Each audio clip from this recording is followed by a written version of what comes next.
Hey folks, this is Mansoor Sohail, your accountant. I operate out of Toronto, Ontario, and my specializations are taxes for Canada and USA. My today's presentation is for educational purposes only. It does not constitute any legal advice or opinion, so please do not use any of its contents without seeking a professional advice. I will be talking about organizational issues today. The first one, most important, is the corporate seal.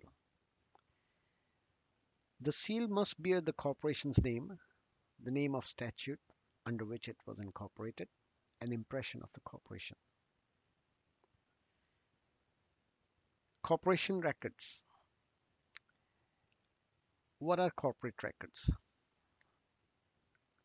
Bylaws, minute book, the articles, any amendments, shareholders agreement, shareholders resolutions, record of shareholders meetings, directors register, securities register. Securities register must set out the name and address of all shareholders within the past 6 years. A register of securities transfer. Location of records.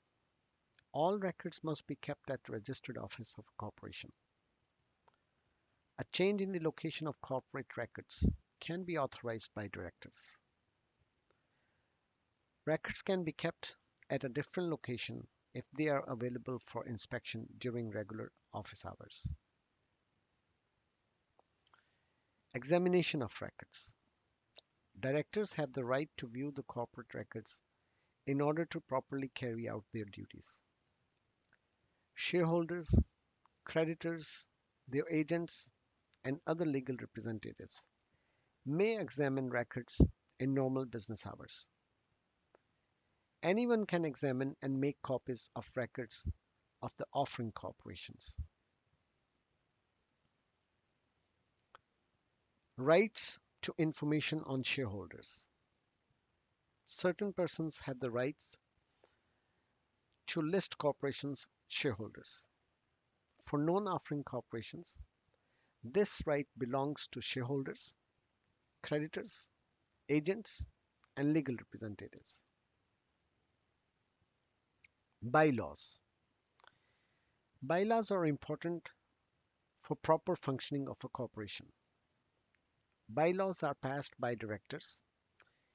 Changing a bylaw is more difficult than changing a resolution.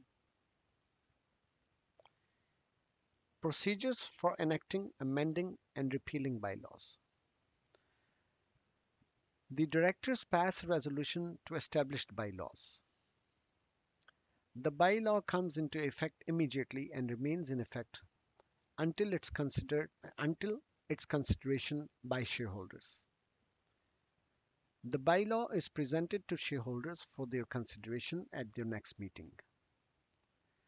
The shareholders confirm, reject, or amend the bylaw by way of an ordinary resolution. Organizational bylaws are usually passed at the beginning of a corporation's existence and contain the standard provisions on meetings, dividends, and so forth that make the corporation to operate effectively. Organizational bylaws for Ontario and federal corporations are available as printed forms from legal software packages. Preparation of bylaws. Very important. Bylaws can help us in following issues: choosing directors, powers of directors, qualifications of directors, resignation of directors, removal of directors, meetings of directors, place of meetings, meetings by telephone, first meeting of new board, votes to govern, disclosure of interest in contracts, resolution in lieu of meeting, Remunerations. Limitations of liability. Indemnity of directors and officers. Insurance. Appointment of officers. Variation of duties.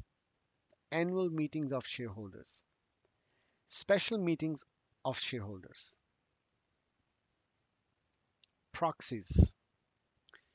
Shares allotment. Lien for indebtedness. Share certificates. Joint shareholders. Dividend declarations. Dividend payments. Choosing of financial year. Methods of giving notices. Notices to joint shareholders. Waiver of notice. Signing officers. Adoption of form of share certificates. Issuing of shares. Appointment of corporations bankers. Appointment of corporates accountant and auditors. Confirmation of the site for registered office. Remuneration of auditors. Auditors' right to examine the corporate records. Auditors' right to attend audit committee meetings. Folks, all this information comes from the Fundamental of Corporate Law and Procedures, a book written by Mark Walma and Patricia McCann Smith, published by Edmund Montgomery Publications Limited, Toronto, Canada. Thank you for listening.